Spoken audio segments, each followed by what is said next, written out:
What do you look for in a new iPhone? The top of the list likely includes battery life and camera quality.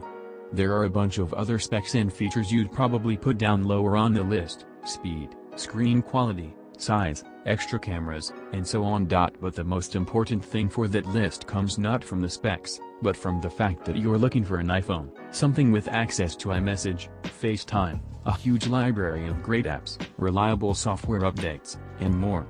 You could cross-shop with Android phones, but the switching cost is getting higher every year. That's why I'm glad Apple has resurrected an old idea and released another iPhone SE. It starts at $399 for a model with 64 GB of storage.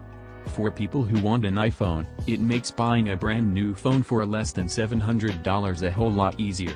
Before this week, you'd be choosing between refurbs or switching over to Android. Pointing out that the iPhone SE as an iPhone is redundant, but it's important for people who don't want to switch. It's also a guarantee of a base level of quality. That makes this review simple. How much are you giving up when you're only paying $399 less than you might guess? 8.5 Verge score our review of Apple iPhone SE, 2020.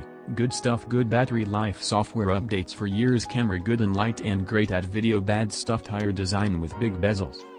Small screen compared to every other phone, noisy low light, photos buy for $399 from Apple, buy for $399.99 from Best Buy. If you have ever held an iPhone 8, iPhone 7, iPhone 6s, or iPhone 6, then you already know the basic shape of the 2020 iPhone SE.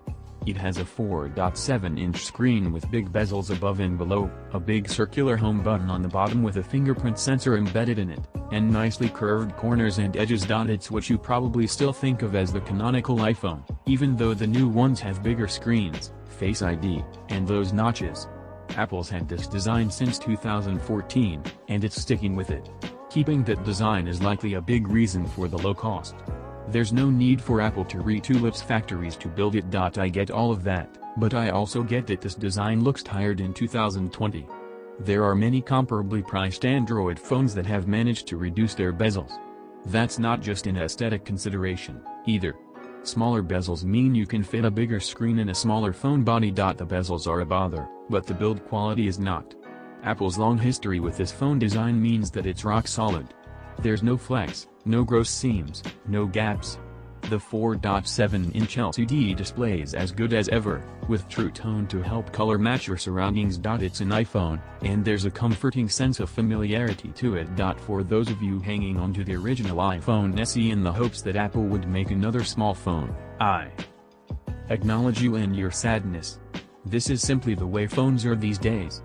I will say it's a very common experience for people to resist bigger screens and then love them when they finally give in, but that may not be yours. If it helps, it won't. There aren't any good tiny Android phones right now either. As with the iPhone 7 and 8, the home button isn't a physical button, but simply a spot on the bottom that gives you a tactile top back when you press it. I'm happy to say that Apple hasn't skimped on the haptics on this phone. They feel great. It's only IP67 water resistant, so it's okay to get wet, but don't leave it in water for too long. It's glass on the back, too, to enable wireless charging. Both are relative rarities at this price point. The last hardware thing I'll note is there is no headphone jack. It's only worth pointing out because most inexpensive Android phones still do offer a headphone jack. Apple includes Lightning earpods in the box but not an adapter. It also has Apple's standard dinky 5-watt charger, so while the iPhone SE supports fast charging, the included charger doesn't. Inside that familiar shell, there are two major upgrades to the iPhone SE, the processor and the camera. Let's talk processor first. It has the A13 Bionic, which is impressive because it's the same processor as the iPhone 11 Pro. There is no faster processor in a smartphone for any price. So yes, the iPhone SE is fast. But that's not why the processor matters. The processor is important because it ensures that the type, paste, and edit text here. Natural Reader Online is a text-to-speech web application that converts any written text into spoken words. Use Google Drive, Dropbox, OneDrive, or iCloud from your mobile to upload and instantly listen to documents on the go. Premium users can even take a picture of printed books to listen to using OCR. Free plan. More. -20 minutes/day for premium voices. Unlimited use of free voices. Supports PDF and most document formats. Accessible from mobile devices. Premium and Plus plan. More. Unlimited use of Premium or Plus voices. Read images and scan PDFs with OCR. MP3 conversion, 1 million characters, month. Introducing Plus voices. Learn more. Looking for commercial? More. Create narration for YouTube videos. Generate e-learning material.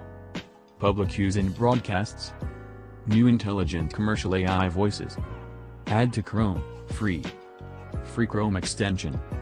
Listen to web pages in Google Docs. Listen to emails, PDF and school notes. Add to Chrome now. Do you own a website or blog? Let your website or blog talk. Easy to set up. Free version available. Learn more about Web Reader. Reload to get update. Reload to get update.